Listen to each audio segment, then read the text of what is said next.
नवमी तिथि मधुमास पुनीता, शुक्ल पक्ष अभिजित हरिप्रीता, मध्य दिवस अति शीत न घामा, पावन काल लोक विश्रामा। राधे राधे। विजडम चैनल में आप सबका स्वागत है। आज पवित्र रामनवमी का दिन है।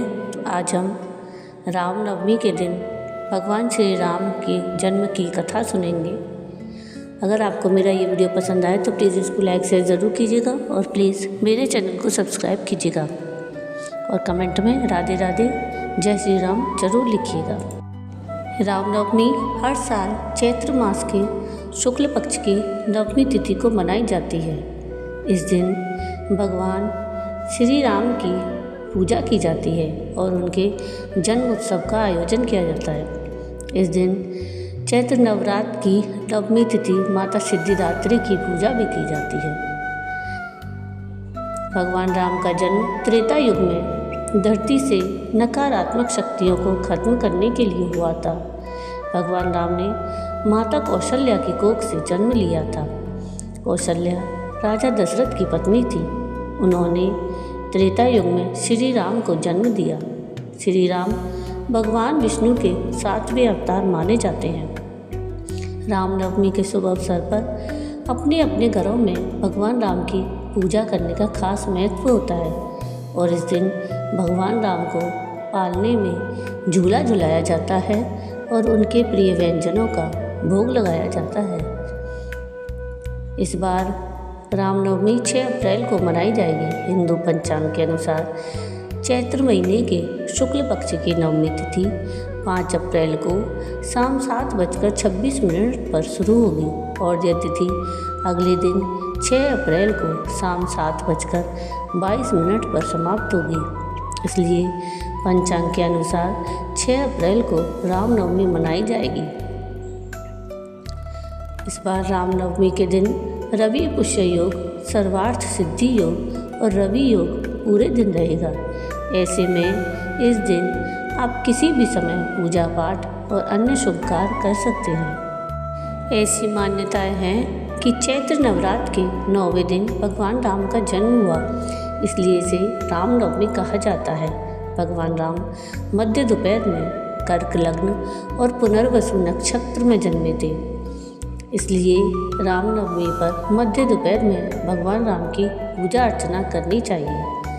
इस दिन सुबह जल्दी उठकर स्नान आदि करें। इसके बाद साफ सुथरे वस्त्र धारण करें। इसके बाद घर के मंदिर की साफ सफाई करके पूजन की तैयारी करें और उसके बाद एक चौकी लेकर उस पर पीले रंग का वस्त्र बिछाएं और वहाँ पर भगवान राम का चित्र या मूर्ति स्थापित करें। ध्यान रहे कि भगवान राम का चित्र परिवार सहित हो। इसके बाद भगवान राम के चित्र या मूर्ति को गंगा जल से स्नान कराएं, फिर तिलक लगाएं, उन्हें अक्षत अर्पित करें और पुष्प चढ़ाएं। इसके बाद भगवान राम का ध्यान करें और ध्यान करने के बाद भगवान राम के पूरे परिवार का भी पूजन करें। अंत में भगवान राम की आरती करें। आरती करने के बाद श्री राम जय जय राम इस विजय मंत्र का कीर्तन कम से कम 15 मिनट तक करें। फिर भगवान राम को प्रणाम कर उन्हें फल या मिठाई का भोग लगाएं। ऐसी मान्यता है कि भगवान राम का जन्म दोपहर के समय ठीक 12 बजे हुआ था। इसलिए इस दिन दोपहर के समय पूजन करना भी शुभ माना जाता है। श्री राम नवमी की कहानी लंका के राजा रावण से शुरू होती है। उसके शासन में लोग आतंकित थे और उससे मुक्ति पाना चाहते थे। रावण ने ब्रह्मा जी से ऐसी शक्ति प्राप्त की थी कि वह कभी भी देवताओं या यक्षों के हाथों नहीं मारा जाएगा। वह सबसे शक्तिशाली था। इसलिए इस आतंक के कारण सभी देवता मदद के लिए भगवान विष्णु के पास गए। इस प्रकार राजा दशरथ की पत्नी कौशल्या ने भगवान राम को जन्म दिया। तब से इस दिन को रामनवमी के रूप में मनाया जाता है। साथ ही चैत्र शुक्ल नवमी को ही तुलसीदास ने रामचरितमानस लिखना शुरू किया था। रामनवमी के दिन भगवान श्री राम को अपनी श्रद्धा अनुसार किसी भी चीज़ का भोग लगा सकते हैं। शास्त्रानुसार प्रभु श्री राम को केसर भात, चावल की खीर, पीली रंग की मिठाई, कंदमूल, बेर आदि अति पसंद हैं। अब श्री राम मंत्र जानेंगे।